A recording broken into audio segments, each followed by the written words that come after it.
안녕하세요. 푸르른 날 채널의 최동훈 변호사입니다. 오늘은 양육비를 지급하지 않았을 경우에 이행명령 등 어떤 강제수단을 사용할 수 있는지에 대해서 한번 얘기를 나눠보겠습니다. 변호사님, 합의혼 이후에 양육비를 미지급하는 사례가 종종 있나요? 네, 양육비 미지급 사례는 협의이혼뿐만 아니라 재판으로 이혼하는 경우에도 어느 경우든 생기는 문제고요. 아쉽게도 너무 많이 있습니다. 예. 그렇군요. 그러면 블로그에 소개된 사례에 대해서 좀 설명 부탁드립니다. 안타깝게도 이제 이혼하시고 나서 오랫동안 이제 양육비 지급을 받지 못했던 이제 그 사건인데요. 이혼할 때도 이제 좀 소송 과정에서 서로 감정 싸움도 있고 서로 양육권 주장도 하고 하면서 좀 다툼이 심했는데 그래도 그나마 다행히 이제 소송 과정에서 조정을 통해서 이제 합의를 하게 됐어요. 양육을 이제 엄마 쪽에서 하기로 하고 아빠는 양육비를 지급하는 것으로 하고, 물론 이제 아빠가 양육권을 포기하는 대가로 양육비를 많이 낮춰달라 요구를 해서 어쩔 수 없이 그거는 이제 좀 수용을 해서 그렇게 합의가 된 사건인데요. 양육비가 잘 지급이 될 걸로 예상을 했었는데 막상 이혼하고 보니까 아빠 쪽에서는 양육비를 전혀 보내지 않았고 아이들을 만나러 오지도 않았고 연락조차 차단해버린 그런 케이스였어요.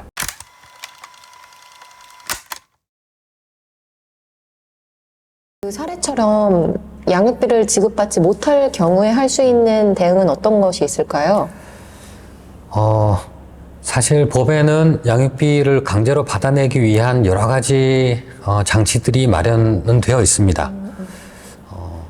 하지만 조금 부족하다라고 할까요? 완벽하지 못한 그런 제도들로 구성이 되어 있고, 그러다 보니 지금 뉴스에 많이 나오듯이 양육비를 지급하지 않는 아빠들이 오히려 더 많다. 70, 80%는 지급하지 않는다. 이런 뉴스가 나오는 거거든요. 그러면 대부분의 엄마들은 아이를 키우면서도 양육비를 받지 못하는 그런 상황이 되겠죠. 법에 마련되어 있는 이제 여러 가지 강제 수단들을 몇 가지 말씀드리면, 우선 이행명령 제도가 있어요. 이행명령이라는 제도는 그 양육비를 받을 권리가 있지만 받지 못했으니 그 양육비를 줘야 될 아빠한테 한번 경고를 해주세요 라고 신청을 하는 거거든요. 그럼 법원에서 그 아빠를 불러서 이렇게 양육비를 주도록 결정이 되어 있는데 왜 지급하지 않느냐, 한 앞으로 2달, 3달 이런 식으로 몇 달 동안 기간을 줄 테니 한 달에 얼마씩 제대로 지급해라 라고 이제 명령을 하는 거예요. 그걸 이행명령이라고 하는데, 이행명령을 지키지 않았을 때는 법원이 추가 제재를 가합니다. 최대 1,000만 원까지 이제 과태료를 부과시킬 수 있거든요. 그래서 양육비를 지급하지 않는 아빠 입장에서는 내가 이거를 이제 이행명령이 따르지 않았을 때는 과태료까지 얻어맞을 수 있으니 지급을 해야겠다. 그런 압박감을 느껴서 이제 지급을 하게 되는 거죠. 그렇게 만드는 제도가 이제 이행명령 제도인 거예요.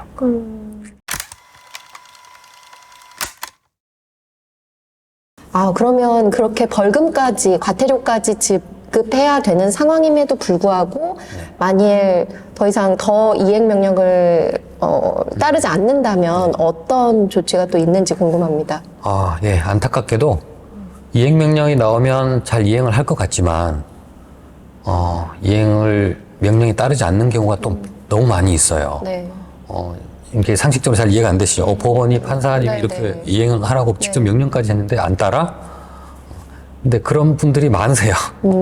그래서 법원에서 과태료 부과를 하거든요.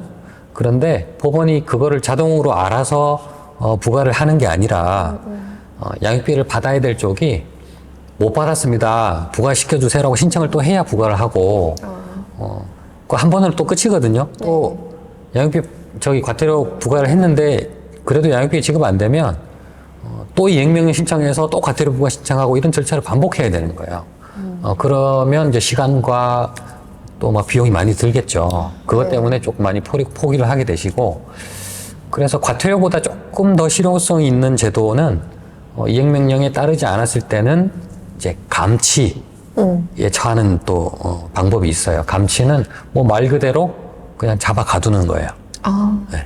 최대 30일까지 뭐 유치장, 구치소 이런 데 수용시설에 가둬놓는 거죠. 네. 그래 가둬놓고 지급이 됐다는 이제 영수증이 법원에 제출이 되면 풀어주는 거예요. 그런데 그것도 이제 여러 가지 또 허점이 있어요. 제가 이제 보니까 그냥 30일 살다가 나오지 뭐. 이런 분들이 계세요. 그리고 살다가 나오면 끝이거든요. 그럼 양육비를 또 지급 안 하고 그냥 버티는 거예요. 그거 별로 대수롭지 네네. 않게. 네. 그리고 또 더 심한 분들은 주소를 막 다른 데로 바꿔놓고, 하면서 그 감치 명령을 송달을 받지 않는 거예요. 피해 다니는 거죠. 네네. 그래서 잡으러 가도 거기 안 살아요. 잡을 수가 없는 거예요. 그런 식으로 도망을 다니기 때문에 그것도, 진짜 피하고자 한다면, 이제 다 피하는 방법이 있기 때문에 이제 완벽하게 실효성 있는 수단이다라고 이제 말하기는 조금, 곤란하죠.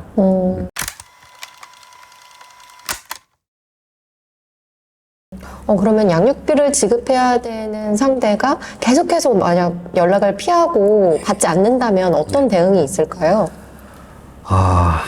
네. 주로 양육비 지급하지 않는 아빠들이 그런 상황이죠. 네네. 네.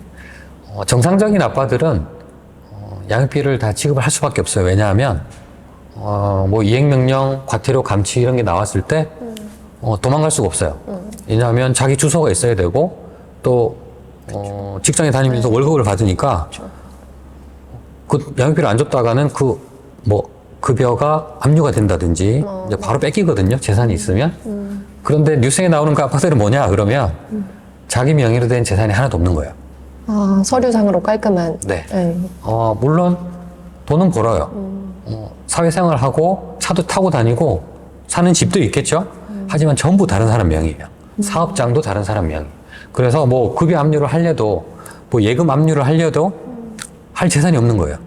그래서 많은 엄마들이 그렇게 그걸 강제로 이렇게 받아내지 못하고 있는 상황이 생기는 거죠.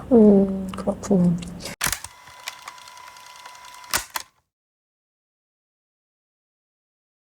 그러면 이번에는 좀 다른 질문을 드리겠습니다. 만약에 양육비를 협의해서 받아낸다고 하더라도 그 양육비의 크기가 도저히 경제 상황을 하면서 양육을 해나갈 수 있는 상황이 아니라면 네.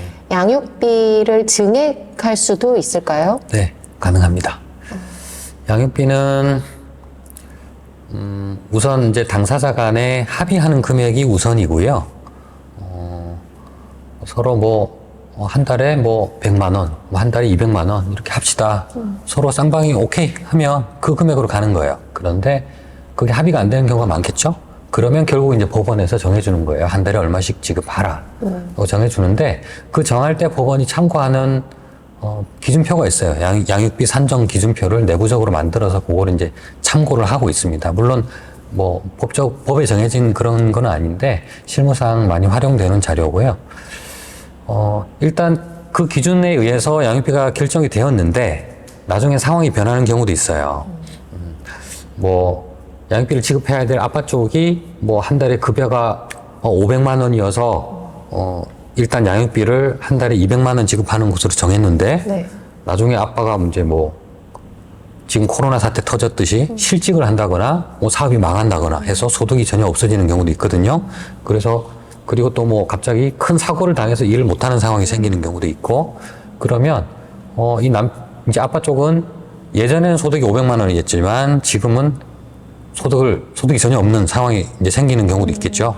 그러면 양육비를 한 달에 200만 원씩 지급할 수가 없겠죠. 그렇죠. 네. 그때는 아빠 쪽에서 양육비를 감액해달라는 소송을 할 수가 있어요. 물론 이제 협의로 감액해달라고 해서 감액이 되면 되는데 협의가 안 되면 감액 소송을 하실 수가 있고 또 반대의 경우도 있어요. 네. 남편이 막 힘들다고 그래서 그래 좋다 그러면 양육비 한 달에 100만 원만 정하자라고 했는데 나중에 알고 봤더니 재산이 엄청 많고 소득이 사실 뭐 한 달에 막 몇천만 원 이렇게 되었던 거예요. 그걸 나중에 알게 되면 양육비 증액 소송을 하실 수가 있겠죠. 그 소득에 걸맞는 양육비를 달라고 이제 청구를 할 수가 있어요. 물론 그것도 합의가 되면 네. 합의해서 증액하면 되는데 네. 합의가 대부분 안 돼요. 그럼 소송을 해서 받아야 되겠죠. 쉽지 않은 문제네요. 네. 네, 그럼 지금 양육비 관련해서 미지급 문제와 고민하시는 분들 위해서 좀 조언 한마디 부탁드립니다. 양육비 문제는 사실 아이 복리하고 연관된 문제거든요. 이거는 뭐 위자료나 재산분할 문제하고는 차원이 다른 문제예요.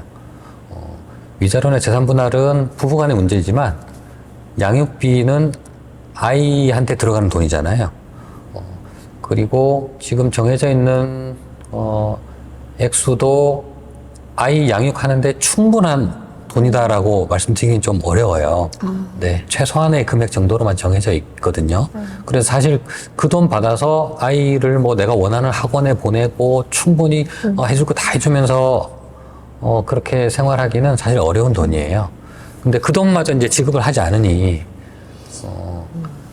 얼마나 힘들겠어요. 그 돈, 그 지원 없이 혼자서 아이를 양육하려니. 네. 그래서 임의로 지급하지 않는 경우는 결국 강제적으로 받아내야 되는데 그러면 남편이 갖고 있는 재산, 뭐 급여라든지 예금이라든지 이런 것들에 대한 정보를 또 알고 있어야 돼요. 그래야 거기를 강제로 뺏어올 거 아니에요. 그래서 그런 것들도 조금 준비를 해두시면 좋고 제일 큰 문제는 이제 남편 쪽에 아이 아빠 쪽에 이제 마음가짐이겠죠. 자기 자식인데 인연을 끊어버리고 지원을 다 끊어버리는 게 과연 이제 윤리적으로 이제 맞는 행동이냐, 이제 그걸 좀 고민을 해봐야 될 것 같아요. 적은 금액이라도 약속한 금액보다 내가 적게 줄 수밖에 없는 상황이다 그러면 양해를 구하고 조금이라도 지금 지원할 수 있도록 좀 하셔야 될 것 같아요. 그래야 그 아이가 컸을 때 아이한테 또 면목이 있겠죠. 네. 그리고 이제 제도적으로 조금 이제 뒷받침을 좀 해야 될 필요가 있을 것 같아요. 이행명령, 과태료 감치, 또 뭐 압류 추심 이런 제도들이 있지만 한계가 있거든요. 그래서 지금 막 이제 뉴스에 나오듯이 논의되는 것들이 뭐 우리는 미국처럼 여권을 무효화 시킨다거나 뭐 출국 금지를 시킨다거나 뭐 이제 세금 체납한 거와 똑같이 봐서 뭐 국가가 나서서 양육비를 우선 지급하고 국가가 이제 그거를 아빠 쪽에 구상을 하는 그런 제도도 좀 만들 필요가 있고 또 운전면허도 무효화 시키고 하는 제도가 이제 들어오긴 했지만 네, 아직 좀 부족해요. 네. 그런 제도들이 들어왔다고 지금 갑자기 안 주던 양육비가 갑자기 지급이 되고 있다 이런 뉴스는 또 못 봤거든요. 네. 그래서 제도적으로 조금 많이 바꿔야 될 필요성이 있는 상황인 것 같아요. 네, 오늘은 양육비 미지급 상황에 대해서 어떻게 조치를 할 수 있는지에 대해서 여러 가지 또 알찬 얘기를 나눠봤습니다. 양육비 지급이 되지 않아서 고민하신 분들한테 조금이나마 도움이 되셨으면 좋겠습니다. 다음엔 더 좋은 영상으로 다시 찾아뵙겠습니다. 감사합니다.